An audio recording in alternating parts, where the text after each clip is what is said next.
Well, we're just a couple of weeks away from presidential elections here in Cyprus, and I'm joined by one of the candidates, Stavros Malas. He's an independent candidate, but he is supported by AKEL.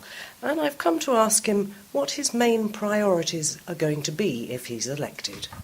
Thank you, Rosie, for the opportunity to have a nice chat about the future of Cyprus. Well, first of all, the main priority for me is to resume the talks and hopefully have a solution to the Cyprus problem. As I'm extremely concerned about the developments in the north, and I'm extremely concerned also that, unfortunately, in Cyprus, in the south of Cyprus, the idea of living separately is gaining more and more ground, and that concerns me a lot. So number one is the Cyprus problem. We don't have enough time, really, losing time in relation to resolving this issue. The second one is... Well, before you go on to the second one, can I just ask you whether you think that the Turkish Cypriots are in a frame of mind to pick up where things were left off? Well, we'll find that out. We need to talk to the Turkish Cypriots, that is the leadership. But I think the Turkish Cypriot society, by and large, is feeling the pressure from Turkey. The continuous movement of settlers in the north is causing really a social crisis. And it's not an exaggeration to say that what I'm hearing recently from a lot of Turkish Cypriots is a cry of desperation. I've met quite a few of them, and they say, do something about it. Let's move forward. Otherwise, we're vanishing from the face of Cyprus. So, and what about the attitude of the general public in the south? Because there is a suggestion, and I think there is probably something in it, that even if President Anastasiadis had come to an agreement in Crans-Montana in a referendum, the south may not have voted yes. Well, we needed to see, of course, what the end result of that agreement would be. It depends what the agreement would look like, and then decide. But I think that the general public in the south are living in the so-called security of our own insecurity, and that is a dangerous state of mind, in my opinion. And this is what I want to really try and change by reviving at least hope. And in order to solve the Cyprus problem, of course, it's not enough just to revive hope. One needs to work hard to establish as much unity as possible on this one. And unity cannot be established by labeling people in a so-called pro or against solution, because I don't think that is the case. There may be some few people that made up their mind no matter what. But there's, by and large, there is a good proportion of the society that do want a fair resolution of the Cyprus problem, fair solution, and they want to hear, an explanation of what we are really working on, and they also want to hear an explanation of what it will look like after a solution. We've never had this discussion, really. We've never really done a simulation, if you like, in the public of what the federal solution will look like, and I strongly believe it is in the hands of the next government to do that as well. But talking about the Turkish Cypriots that you asked me earlier, I think the Turkish Cypriot leadership needs to come out and clear its position if they really want to resume the talks from where we left, because the UN Secretary General is very, very clear on that. He's not going to take any other initiative. The last one he took was back in May, unless the two parties jointly request from him to resume the talks, and of course we need to have a good preparation on that. So I'm quite clear on that. I will ask Mr. Akiji to really come on board, and we need to work hard on the so-called internal issues to make a bit more progress and work in parallel for preparing the ground for the summit. It needs to be a well-prepared summit in coordination with Greece, of course, because we cannot fail another time. Right, let's come on to the economy. The figures have been encouraging, I think it's fair to say, since the haircut and the whole recession and bailout and so on. There is feeling that with the backing of AKEL, you would be obliged to use, if you like, their model for the economy, which I think we could all honestly admit was disastrous in the past. Yeah. So what's your answer to that? Because it's very important for our business communities, and indeed for every person who's got to put their hand in their pocket just to buy the daily things, that we don't go back down that hill. Okay, well, one needs to see whether things were so bad in the past, because if you look at the figures, despite the fact I do agree with you that the number of mistakes, serious mistakes, have been made by the previous government, but if you look at the figures say that in a number of sectors today we're worst off, so we've gone further down and are now coming up again. Look at the banking sector, for instance. The banking sector had 72 billion euros, and the banking sector today has 49 billion euros. It is the biggest reduction in bank deposits in the history of Cyprus. If you look at unemployment, it's one way. You need to look at the employment, not the unemployment, and you need to look at the actual figures, the actual numbers, not the percentages. Yes, okay, but let's talk about the trade unions, for example. I'll talk about the trade unions. And about spending on public services and those Sure, sort of things. I'll talk about that. Those are the things that really, if we go back, and it seems we're heading down the path to going back to the unions demanding cost of living allowance and all sorts of other things that we know the state can't really afford. Sure, but you need to also have in mind that we need to have salaries that people can live in dignity, and that's not achieved, of course, through a trade union agreement, nor will it be achieved through a complete abolition of any agreement that is protecting workers, right? So you can't go to the two extremes. But let me go back and say a few figures, because these are important. The employment, the number of people in employment are actually less today than they were in 2012, where we had a really big crisis. I accept that. So and the 1/3 of the population of Cyprus is below at the level of poverty. These are figures coming from the Eurostat. It's not my these are not my figures.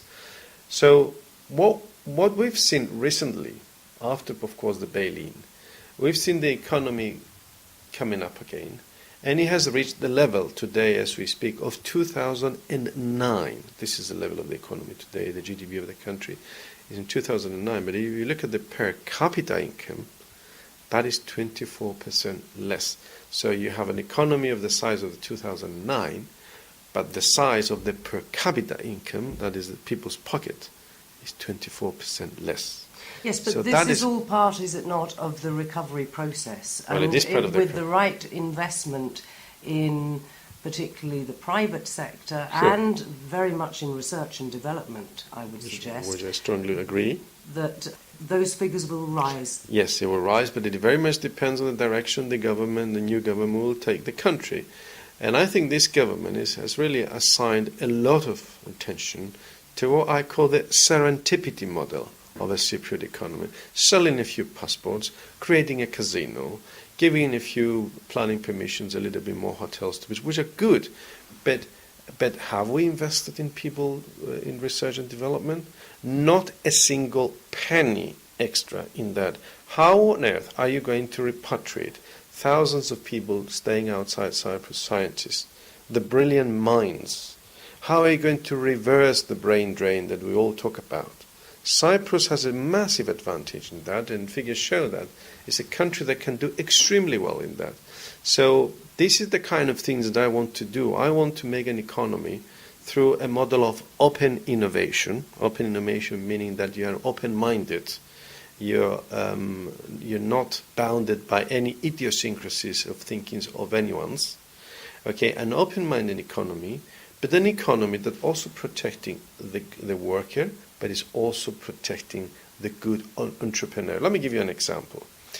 A youngster now, if they go to find a job, they will be offered 500-600 euros, 700 euros maximum.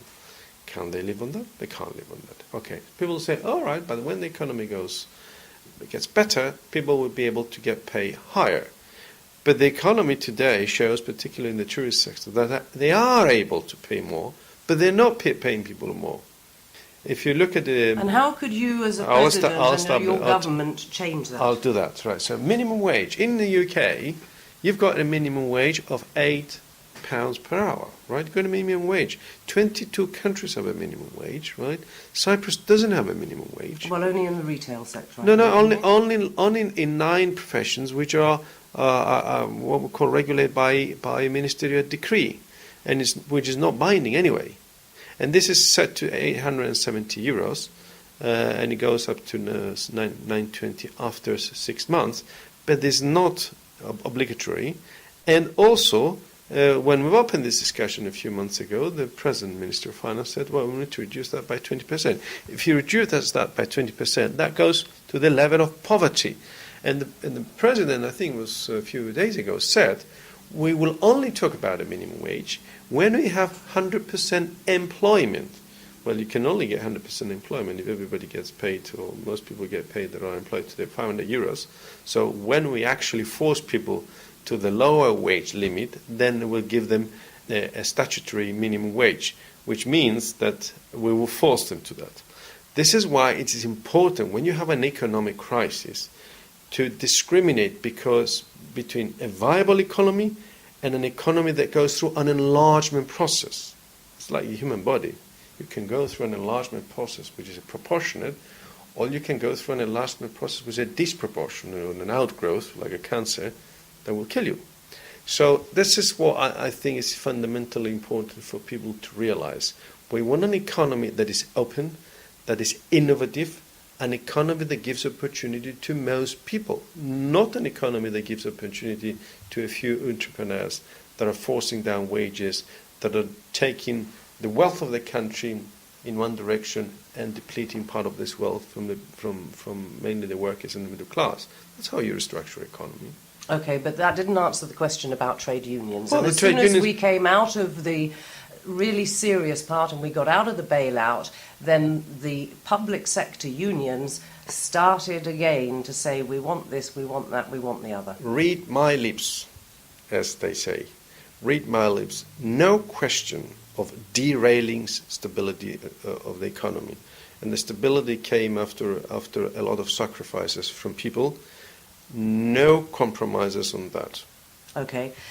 You mentioned at a gathering recently that you would employ more than 50% of women. A point, yes. Yes. Do talk to us about your views on the gender discrepancy in Cyprus. It's bigger, I think, than in most other countries. I think women need to get the place that they deserve in Cyprus. There are very, very able women that can actually participate in government. And unfortunately, here in Cyprus, because of political nepotism, because of what I call an ethos of the political elite, women have been left out from government. They've been left out from semi-governmental organizations. They really need to gain their position in this society that likes to call itself a European society, which is not, I'm afraid, in terms of gender equality. This is why I think the president should be the first one to make a start, and I will appoint at least 50% of women in my cabinet, at least 50%, and I will also make sure that at least 50% of women will be appointed in the semi-governmental organizations, in the board of directors. And that will send a message that women can do their job, and in fact women can do a much better job than men. Just a couple of hours ago, I was visiting a very, very successful entity. I won't say which one was that. And the vast majority of members of the board were women, and it's probably one of the most vibrant company we have in Cyprus, generating millions. And I want to do that for the whole of the country by giving women what they deserve. What is it, do you think, that women bring to the boardroom or to government jobs that is different from what men bring? Well, I think women are more structured. Women work naturally. They are less prone, and this is coming from scientific studies, less prone to corruption. I think that's important also. And that's something we haven't talked about, and that is the extent of corruption. There's a lot of corruption. How do you fight that? Well, let's talk about the women. Make sure that women bring. I'm sure they will be much more determined in fighting corruption. That's really important, and I think they're much more effective, really, in high managerial positions because of that as well. Women see straight. Sometimes men see sideways, and I think you understand what I mean. Now, in terms of corruption, corruption is an extreme expression of political nepotism, right? And I think that the Cypriot society has been plagued really by nepotism in general in all its structures. So you need to have, first of all, a president that is clean, and a president that is not really coming from what we call the political establishment, and has shown that it can resist that. And when I was a Minister of Health, one thing I'm very proud of is that I did resist strongly and vehemently anything having to do with nepotism and anything linking corruption with the functioning of the Ministry of Health. Now, the Attorney General and the Ombudsman's Office are the two independent, if you like, bodies in our country. So I think we need to reinforce the powers of the Attorney General and the General Ombudsman. These are two independent officers of the country that not only should be looking after the executive, that is overlooking the executive, not looking after, because some people want them to look after them rather than overseeing them. That's nepotism as well. But they should also be given the powers, really, the means, because they're understaffed, to do the job well. And I think an independent Attorney General's office, an independent General Ombudsman office that is financially independent, not regulated by the Ministry of Finance, is one way forward. Of course, the other way is not a way. It's really through the behavior of the executive. If the executive knows the boundaries, the constitutional boundaries of its functioning, then of course that is how you promote democracy. If you think you can go over those boundaries and get into the boundaries of the independent regulators that are supposed there to check you, then you have a problem, and that's not me. Will you just round it up, please, by giving us your 2 or 3 major points that you want to get across before the vote in a couple of weeks? Well, I think that the voters in this country will really need to look beyond what I call the political shopping, right? The political vitrines, right? And they need to see through people, they need to see through policies and discriminate between those telling them the truth and those actually patting them on the back. And if there's one thing that most people actually acknowledge in me, whether they agree with me or not, is that I'm telling people the truth. The truth how I will govern, and it will not be an anarchical government. It will be a government made up of people that will come from all walks of life, provided they can do the job. It will be a government that will be looking after the majority of the society, in particular young people, and not a political elite and an economic establishment that has been running the country for so many years. And particularly with a government that will actually formulate policy based on scientific evidence, based on logic, and primarily based on transparency. That's my vision. And of course, that vision to be translated into policies, we need to have in mind that it is the people that are voting for us, and we're accountable to the people, not to the leaderships of any party. And that is Stavros Malas, one of our presidential candidates standing in the upcoming presidential elections.